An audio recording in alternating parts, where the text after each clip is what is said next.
Welcome to Truth Be Found.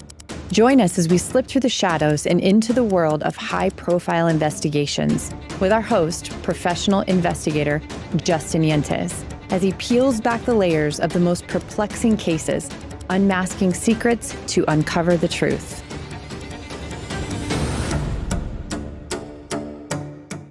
I want to thank everyone for joining us for another special episode of the Truth Be Found podcast. Today we have another special podcast highlighting a case that we've been working on for the past several months, the disappearance, unfortunately, of Chelsea Grimm. As a backstory, on September 24th, 2023, Chelsea Grimm, a 32-year-old clinical social worker, artist, and photographer living in San Diego, embarked on a cross-country drive to Connecticut for a friend's wedding. During her journey, she exhibited signs of paranoia and distress, and her last communications and sightings spanned from September 25th through September 30th of last year, with multiple individuals encountering her in various locations across Arizona. On October 4th, Chelsea's parents officially reported her missing. The following day, her vehicle was found in the Kaibab National Forest. It was locked, showed signs of damage, including 2 flat tires on the passenger side, and had no tracks leading away from it. Notably, her most prized possession, her camera, was left inside. Chelsea's family emphasized that she would never have willingly left her camera behind, and despite an extensive search by the Coconino County Sheriff's Office, which included K-9 units and helicopters, Chelsea has remained missing. Today we're joined by Steve and Janet Grimm, as well as Chelsea's sister, Sarah, from California. And I want to welcome the three of you to the show today. Folks, I know this has been a difficult several months, and we wanted to take this opportunity to document a little bit more about Chelsea's history and bring those who have been searching so diligently online and in Arizona and California, bring them up to date on Chelsea's case and the status of the investigation, as well as understand who Chelsea was. And so, Steve and Janet, could you take a few moments and tell our listeners and our viewers a little bit about Chelsea, kind of what made her unique and what her personality was like, so we can understand who she is as a person? Certainly. Thank you, Justin, for having us today. Chelsea was a big personality from the moment she was born. She had tons of energy. She was always in motion, it seemed like. She had this, for a little blonde child, she had this deep, husky voice. And people would be walking by and she'd say something and they'd look at her like, that came out of you? And she was always very creative, very vivacious, and kind of sparkled. She was just that kind of a kid. Yeah, I would just add that she was an empath from the get-go. She could always sort of tell how we were feeling. She could tell how other people were feeling. I think she had a strong intuition about other people. Okay. And Sarah, maybe you can, as Chelsea's sister, you two are fairly close in age. Why don't you share with us a little bit about Chelsea's hobbies, what made her smile, and what kind of brought joy into your life with her? Sure. So Chelsea loved photography, as you've mentioned about the camera. She's always loved it. And she also loved the outdoors. She loved the beach. These were things that we both loved. And so when I would visit her in San Diego or we would spend time together elsewhere, we would often enjoy time in nature together or time at the beach. She was is an extremely loyal friend and really takes a lot of pride in her friendships and in helping people. And yeah, she and I unfortunately had lost touch right before she went missing because I hadn't approved of I had been worried about some of the things and some of the choices she was making, and she had decided to break communication with me.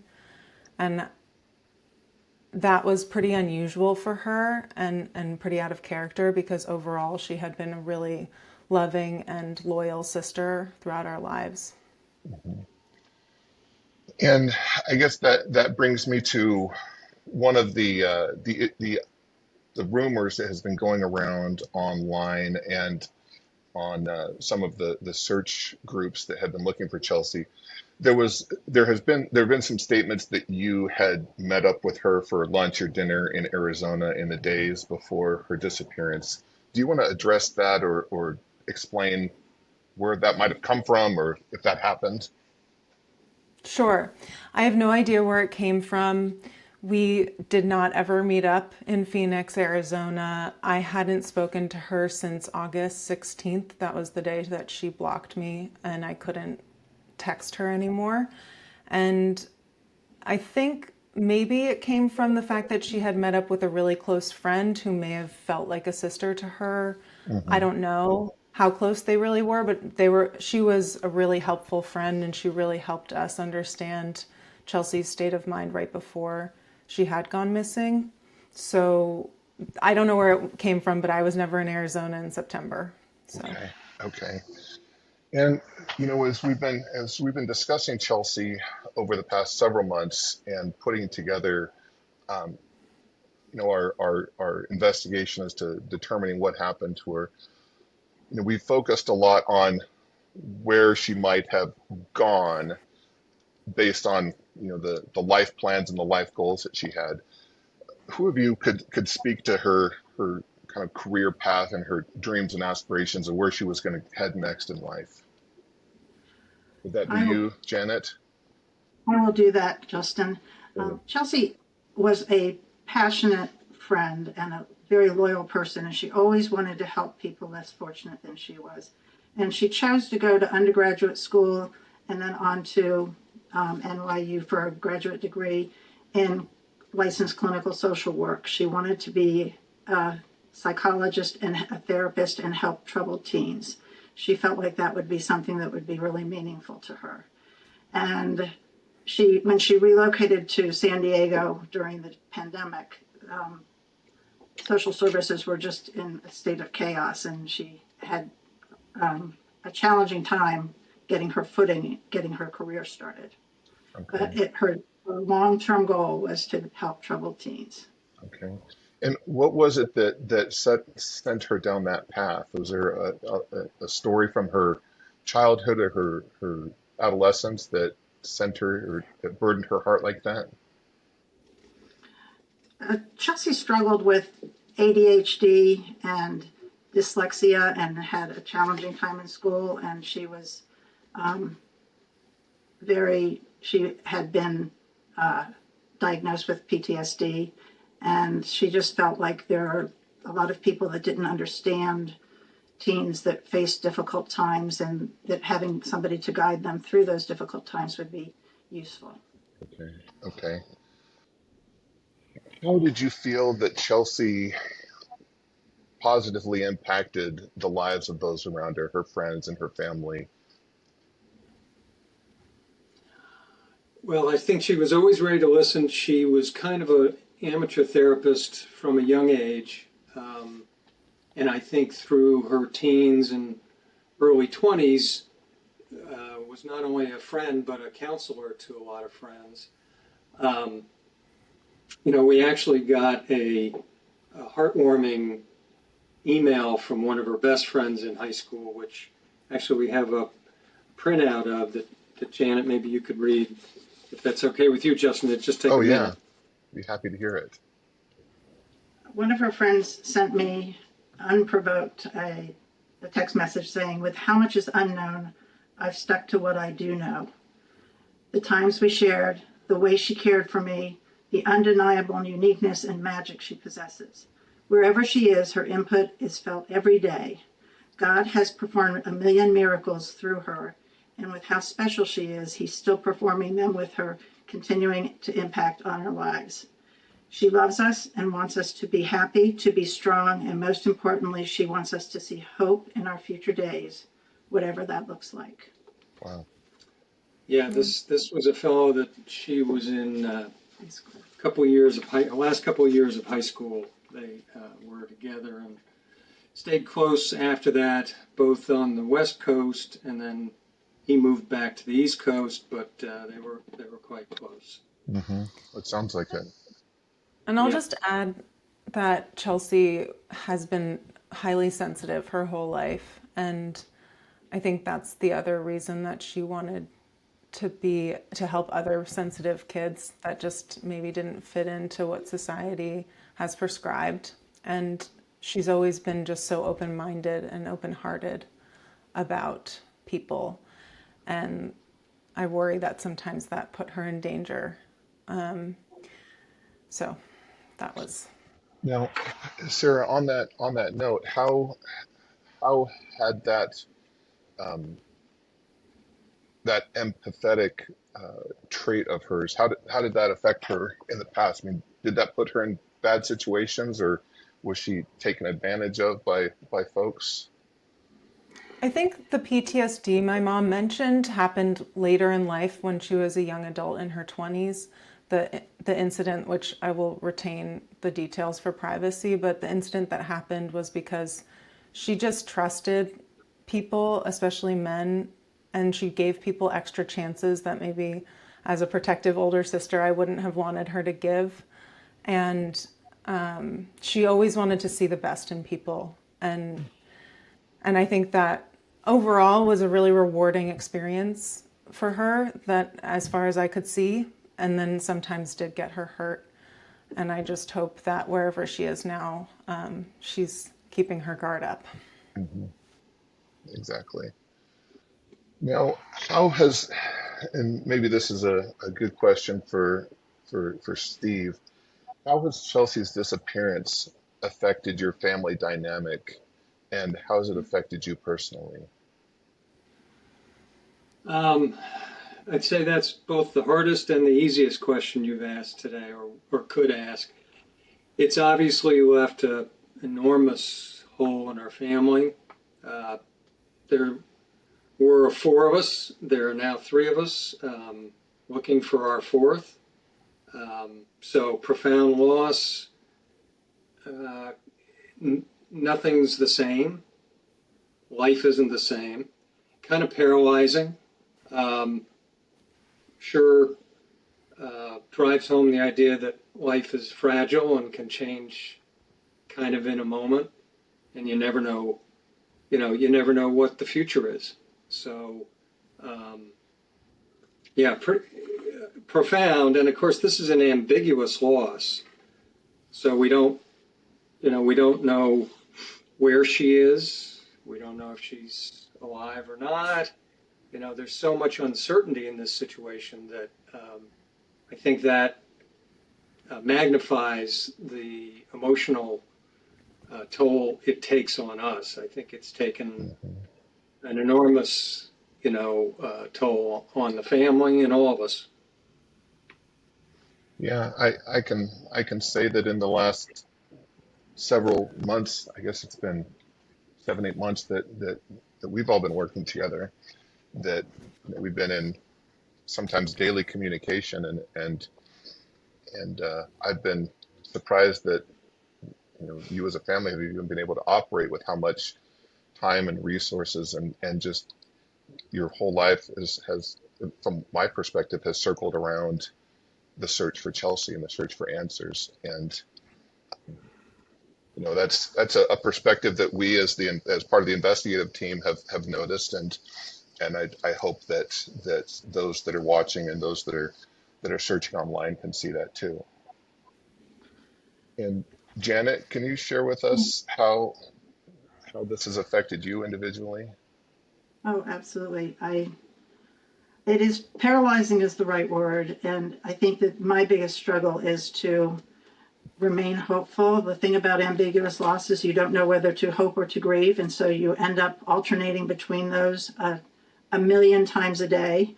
I wake up several times a night, and the first thing I think about is, where is Chelsea? How is Chelsea? Is she okay? Please let her be okay.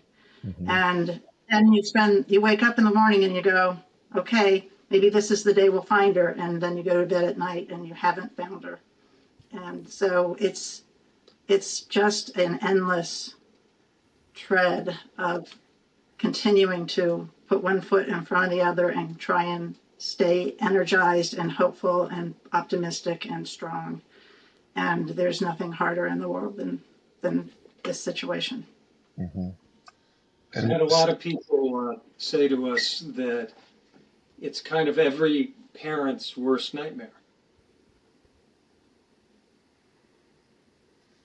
And would you, I mean, having lived through the last 10 or 11 months, could you confirm that that's true?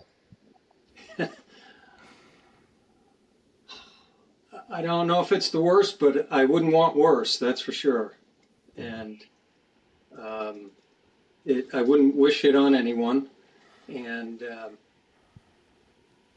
yeah, it's got to be right up there. Mm-hmm. It's got to be right up there. And Sarah, how about you? This is your baby sister that you haven't been able to connect with or know what happened to her for all of these months. Share with us how that experience has been. Sure. I relate to the every morning I pray that we'll find her, and it's a constant presence on my heart and my mind. And having not been able to communicate with her as she was making this decision to drive across the country, and just having lost touch in the way that we did, it's been hard, because I just hope that she knew how much, or knows how much I love her. And it's hard. You hear me saying knew, knows, like past, present tense. That's part of the ambiguous loss. I never know how to describe her, and it's an extremely challenging daily emotional roller coaster. And I just hope that we get to reconnect someday, so that I can make sure she feels loved and cared for, and she knows that, the reason that she blocked me was I was trying my best to care for her in whatever way I knew how. And yeah, I just really hope she gets to fulfill her potential, because she has so much potential to make a positive impact in the world, and in our family. And it's sad that this is all, it's just, yeah, sad isn't even the word. Devastating. As you all have been going through this horribly tragic situation, what are some of the ways that the community as a whole has supported you since Chelsea's disappearance? I've been stunned by the reaction of our friends and family, just by how present they have been with us during this nightmare. Their text messages, emails, letters, cards, people going to churches all over the world and praying, people asking their families in all over the world to light candles, to pray for Chelsea. I feel like, there's a sense of, if God is listening to how many people are begging for an answer about Chelsea, I feel like we must be close to the tipping point, because there's so many people who are constantly reaching out and saying, we're thinking about you, we're doing this, we're doing that, and prayer circles in churches and so on and so forth. It's been humbling to have that kind of support and attention. Of course, my personal response to that is, while all those people are doing something nice for our family, it makes me want to go out and do something nice for someone else. I appreciate that. If there's one thing I learned from my own mom, she was a prayer warrior as well, and there's a lot of power in maintaining that positive outlook and seeking a higher power to intervene here. Yeah, and Sarah, there's no doubt it's been uplifting for me and sustaining, and I would guess for Sarah and Janet too. Um, it's remarkable when you're in a situation like this. First of all, uh, I don't think any of us could have imagined being in this situation. And then when you're in it, all of a sudden you find out how many people actually care, mhm, and it's pretty amazing. So it's been the only silver lining of this nightmare. I would say that. mhm, mhm, Yeah. My friends and of course our family have been really supportive and wonderful, and I'm so grateful to all of my friends and loved ones and my partner. mhm, And I'll just take a step back and look at the rest of the communities I can think of, which is while I'm not thrilled at this point in retrospect about how the actual investigation went, I did feel like the initial search and rescue team and the initial search that first week or so after the Coconino County Sheriff's Department found the car was fairly supportive. They were reporting in and telling us that and giving us the GPS maps and all of that to show that they were looking for Chelsea, at least in that immediate vicinity of her car. And then after that, felt fairly lost on that front. But as far as the the police online, investigation, you felt yeah, as lost far in. as the police, I felt like we lost the care that we had because of whatever designation. After a couple of weeks, they just decide that it's more of an ongoing search instead of an immediate search and rescue type of situation. Hmm. But in the meantime, I was also very active on Facebook and social media, and people really got involved. Chelsea has friends all over the world that are connected through Facebook, and there were a couple of groups that got started almost immediately trying to find her. And I was really hopeful for a while about that community providing support and answers, and I'm a millennial, so I think that the power of social media can be great, and I also have a lot of doubts about it. And I was trying to be open-minded, and we ended up connecting with a number of really helpful, really caring, genuine individuals in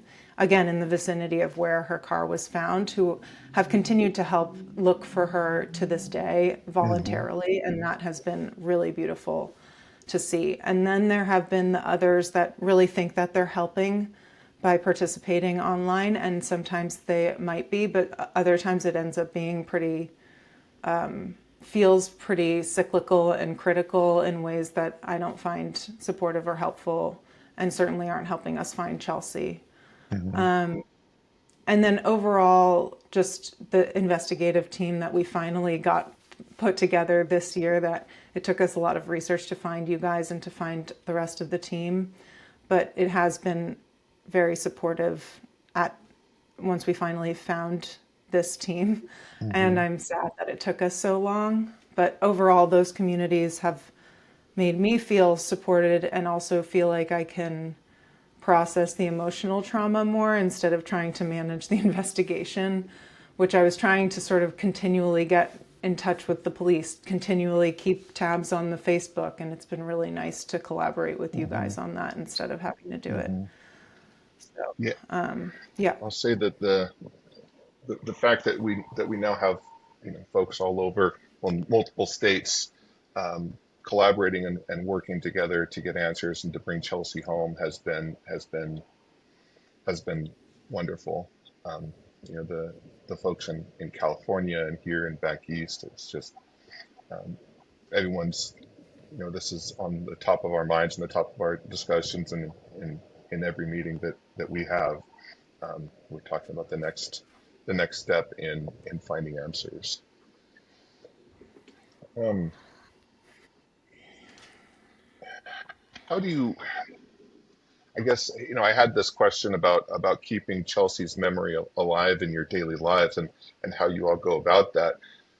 Um, as this conversation has progressed, it almost seems somewhat repetitive, that sort of being that it, from my perspective, Chelsea, the search for Chelsea dominates the entirety of all three of your lives right now. Would you agree with that or have any commentary on it?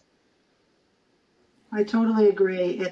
She's with me in my heart and in my soul and in my head really every minute of every day.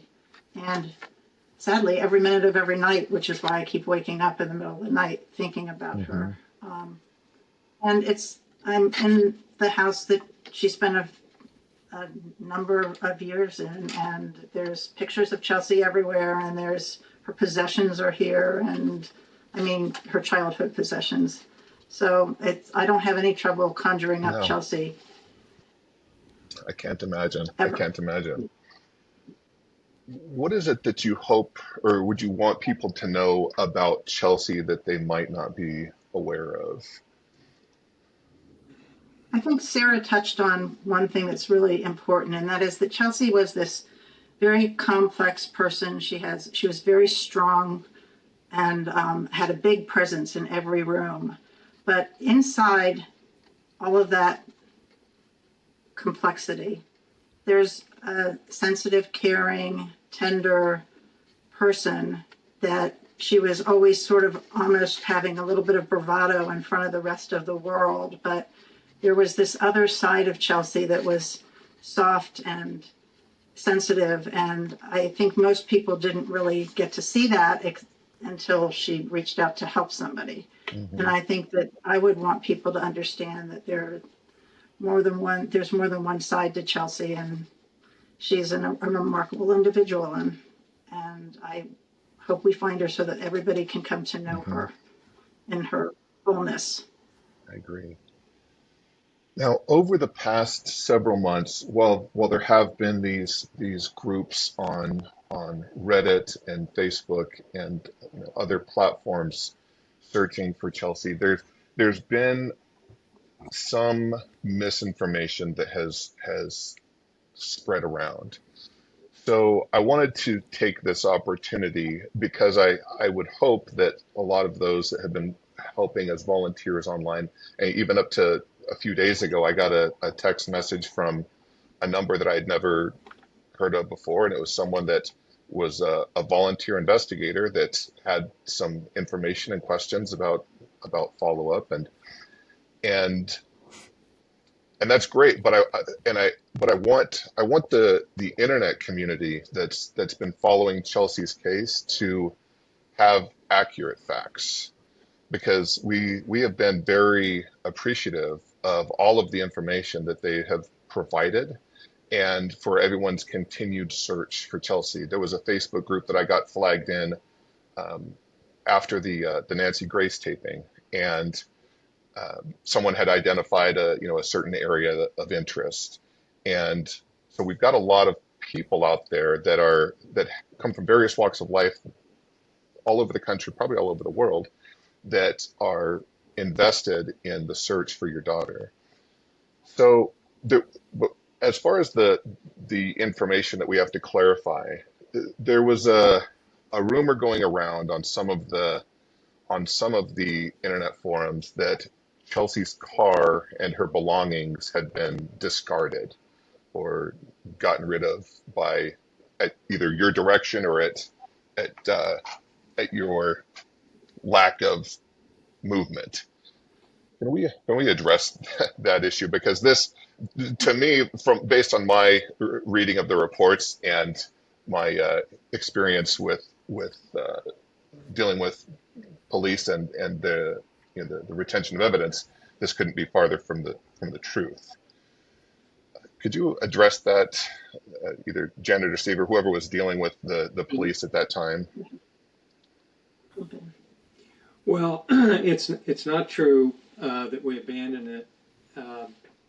When they found the car, they had it towed, we were told, to a secure location. And at that point, they were primarily focused on the search and rescue for the first several days. And then about 10 days to 2 weeks later, We were then told it was in a tow yard. The police, we think, had taken some evidence, some swabs, some fingerprints. We don't know if that was ever processed. But then we also don't know if the car's contents were all guarded. And then subsequently, we had a couple of individuals go to the tow yard and get all of Chelsea's possessions out of the car, which we now have either with you or in your firm, or some of it is in a secure third location. So yeah, that's not true at all. It is true that we don't have the car anymore, because after a couple of weeks, it had, the car was a mess. It had 2 flat tires when it was found. All 4 tires were useless. The car had been roughed up pretty good. And, the last thing we were worried about right then was the car. Right. We were worried about finding Chelsea, making sure her things were protected, hoping that we would find Chelsea sooner rather than later and that she'd want her things back. But we don't have the car at this point. I was under the impression that when they took the car, they had taken it to a Coconino County Sheriff's Department parking lot of some sort. It went to a commercial Tow yard. Tow yard, and then they came and presented us with a several $1,000 bill and said, if you want the right to have this car, you need to get into the Arizona courts and register your request to be considered as an owner because you're not on the registration, and you have to do that through the legal channels, and we have a lien on the car and we're going to sell it. And I said to Steve, there's no way we want Chelsea ever to drive that car again. So it's Well, and to be honest, we were pretty overwhelmed with the whole situation. And as I say, the car was, we wanted to find Chelsea. We were focused on that. And we weren't really very concerned about the car for a lot of reasons. And that to me is completely understandable, and it's factual based on our almost year-long now involvement in this case, that the last thing that any of us wanted to spend time on was a legal bureaucratic red tape battle in the Arizona courts with the MVD about ownership of a vehicle when we've got your missing daughter that we're trying to locate. So I'm glad we could clear that up. Yeah. There was also when Chelsea's disappearance became a little bit more public, there were some reports of some squatters or folks going into her residence in San Diego. How did that affect your actions? Because I know that there's been some comments that the contents of her apartment were destroyed or gotten rid of, which is just untrue. What is the source of that misconception? Well, we were in touch with Chelsea's landlord about the San Diego property, and I was listed as the person that would guarantee the rent, and we paid rent for a couple of months. And with the squatters there, the landlady was not happy with the idea that there were squatters in there, and she offered to help sort and store all of Chelsea's possessions. So Chelsea's possessions were not thrown away. Right. They are in a storage unit, safe, secure storage unit, locked up. And we are holding them for when we find her so she can go through them and decide what she would like to keep and what she would like not to keep. So the possessions, I think people might have witnessed her things being, taken away, but nobody knows where they were taken away to except us. And so that's just the way people look at one little fact and decide that this is what happened. And at the time I was up in San Francisco and I could have driven down to San Diego, but we were also unclear about whether the place was safe and the safety of these individuals, and we were fairly sure that these people were dangerous. And So that's partly why we didn't go ourselves. We wanted to go ourselves to we wanted to go ourselves to Arizona. We were advised that it wasn't safe. We wanted to go to San Diego. We were advised that it wasn't safe. Like, we wanted to take care of this ourselves, and instead we had to rely on the support of other people because of the nebulous nature of what we understood at that time, which was we didn't know what had happened to Chelsea. We didn't know if there were bad people involved in her disappearance, and we didn't know if any of those people may be in San Diego or Arizona waiting for us. So that was part of why we were advised not to do that and not to do it ourselves. It wasn't out of a lack of care Right. at all. And that's something that I think I've seen a lot around. I'm so confused about why people would think we didn't care, but that has been said online a few times. So I wanted to correct that and make that clear. Yeah, I appreciate that. And, just for the record, we've had part of members of our investigative team at the home, at the car, at, going through the items that were recovered from the home, um, in the storage facilities. And, there's nothing could be further from the truth that, these items in any way were discarded or, disregarded. So I'm glad we could clarify that. Justin, one other thing I think we need to clear up is that there have been some fundraising campaigns online Hmm. to help defray the charges of an investigation into Chelsea's whereabouts. And we want people to understand that none of those are authorized, and we do not want people to be donating money to any of those fraudulent Hmm. campaigns. Okay. So GoFundMe's or any. Right. Now there was an organization that was organizing a drone search and had done some fundraising. What about that organization? That organization is not what I was referring to. That was an organization that was trying to do something to help us. Okay, exactly. Okay, I just wanted to make sure that was clear because the folks that have been that had been raising some money to do a very extensive drone review of the area. Um, I mean, from my understanding and from I believe everyone's understanding, they're a great organization that's doing wonderful things, and they are crowdfund sourced. But anything other than that, um, that's we're not our agency isn't funded by crowdfunding. Neither are the folks in the East Coast or California. Um, Jana, if you could talk to the folks that are donating their time and searching online and have taken Chelsea's case to heart, what would if you could talk to them directly, what would you want to say to those people that are helping online? Um, Keep going.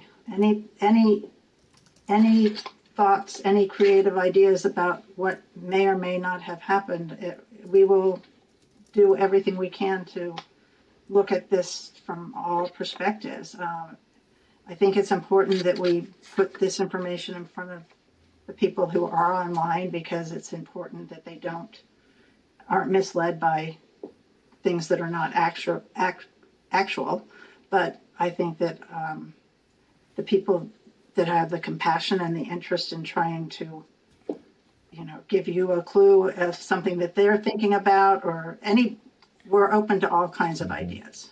Yeah, and I would just chip in, and I feel remiss not mentioning these folks earlier when you talked about community, but it's pretty amazing to me that people who never knew Chelsea, don't know us, have been, some of them on a daily basis, ever since then, going out looking for her. It's remarkable. It's amazing, and we're extremely grateful. We appreciate it, and we're pretty floored that it happens. And it's just, I think, an example of how sometimes really difficult, tragic situations bring out the best in Hmm. people. And these folks are, they're not looking for anything from us. You might have guessed 10 months ago that someone was going to come to us with asking for something, but no one's ever asked anything. We've even gotten letters from people we don't even know, just saying they're praying for us, things like that. It's amazing. So I would say thank you, and please keep it up, and we appreciate you. And as we continue in our investigation, we're going to be doing a couple of follow-ups with a few of the investigators that are on this assignment and trying to engage the public in some very positive, productive ways. And so I want everyone that has been following Chelsea's case and that feels the desire to help out the Grimms and to bring closure and to find out what happened and where is Chelsea, to stay monitoring these videos that we're going to be putting out. They'll be on the Truth Be Found podcast on YouTube, and we'll share them as well on the various platforms where there are groups searching for Chelsea. Sarah, you've had some interactions with some of these great volunteers. How, if you could speak to the volunteers out there, what would you like to share? Sure. Yeah, I mentioned this earlier. I was sort of the social media liaison for a long time, and it was extremely heartening to receive so much care and volunteer from people, especially in Arizona, but also in San Diego and across the country, that were volunteering time, energy, resources, and prayers. And I just wanted to say thank you. I would like to thank them all. Thank you all. And lately I've been directing them right to you because instead of being the middleman, directing people to tell you things or getting information from them and then conveying it to the investigative team, which is what I was doing in the outset. They've been interacting directly with you, so it's been a little less constant lately that I've been in Hmm. touch, but I think that's for the best because you're the professionals, and that's why we're working with you, because we trust the professionals to get the Hmm. answers, and I don't trust myself because I don't know what I'm doing. So, thank you for helping, and thank you to all the volunteers and all the people that, yeah, have taken this case to heart, and I really appreciate it. And I know it's also a somewhat endemic, pandemic, epidemic, missing women in this country, and it's it's really Hmm. worrisome. So I appreciate the care that's being brought to Chelsea's case, especially. I know when you were out here in Arizona, you got to spend some time with April Meum in our office that is often referred to kind of as the brains of this operation.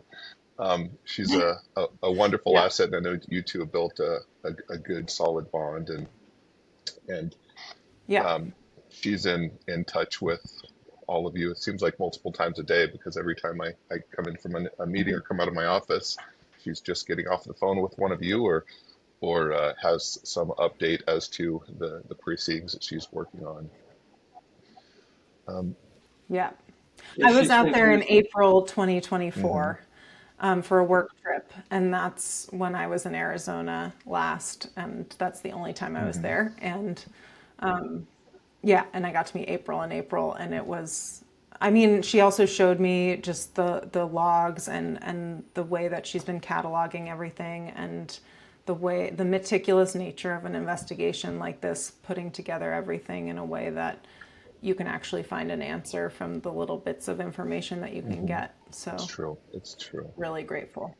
Yeah, she's a huge asset to, well, to every case, but definitely to this one. And as we as we wrap up and let our volunteers know that they need to stay current on the subsequent information that we're going to be putting out. We also want to send a message to Chelsea, because it is possible that she could hear this recording or see this video. We're hoping and praying that someone that knows where she is will share this with her, and that she can know that her family is still and has constantly been searching for her. But Mom, Janet, what would you like to say to Chelsea? Chelsea, we miss you so much. We think about you all the time. We really need you to come home. We want to envelop you in our love, and we want you to know that we will not give up looking for you. Steve? Yeah, same. You know, we love you. We miss you. We hope you're okay. No matter how you are, we will welcome you back. And if you need help, we'll give you help. So, yeah, just hope we get to see you and give you a hug and remind you how much we love you. And Sarah, what's the message that you've got for your little sister? Yeah. Chelsea, if you're listening, I hope that you're keeping yourself safe, and please come back to us, and yeah, we'll help you however we need to help you get back to us. So we love you, we miss you, and I would love to have my sister back, so please come home. Thank you. And I want to guide our listeners to our tip page. It's on azprivateinvestigator.com. At the top, you'll see a line or a link that says share a tip. If you could go there, we would appreciate any information that you can provide on Chelsea or her whereabouts. And I want to thank the Grimms, Steve, Janet, and Sarah for coming on today and sharing a bit about who Chelsea is, so that we can all work together to bring her home. Thank you. Thank you, Justin. Thank you so much for having us. Appreciate it. Thank you. Thanks for tuning in to Truth Be Found. Keep the pursuit alive and subscribe to the realm of high-profile investigations as each secret edges us closer to the truth. Until next time, stay vigilant.